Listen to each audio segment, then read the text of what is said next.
Yes ఇప్పుడు మీరు అన్ని రాష్ట్రాలు అంటున్నారు కాబట్టి అడగాలనుకుంటున్నాను. ఇటు తిరిగి ఇప్పుడు తెలంగాణ విషయం చూసుకున్నా కానీ తెలంగాణలో మీకు ఆదరణ పెరుగుతుంది, క్లియర్గా కనిపిస్తుంది. అప్పుడు జిహెచ్ఎంసీ నుంచి అసెంబ్లీ నుంచి ఇప్పుడు ఎంపీల దాకా చూస్తూ ఉంటే సో ఖచ్చితంగా ఈసారి తెలంగాణ నుంచి కూడా ఎక్స్పెక్టేషన్స్ ఉంటాయి. సో అక్కడ కూడా మరి న్యాయం జరుగుతుంది అని మేము అనుకోవచ్చా? యా, డెఫినెట్గా Telangana is also a part of India.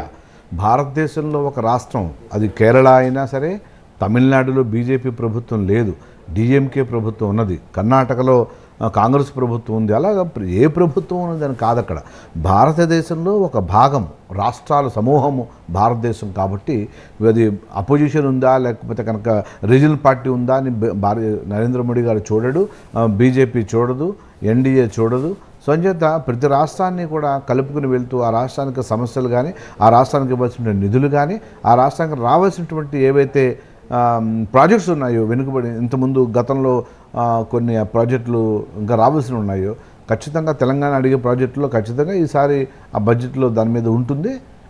తెలంగాణను కానీ తమిళనాడు కానీ ఏ రాష్ట్రాన్ని కూడా వదిలే ప్రసక్తి లేదు. అన్ని రాష్ట్రాలకు సముచిత న్యాయం జరుగుతుంది అనేది కనపడుతుంది బడ్జెట్లో. రఘురామ్ గారు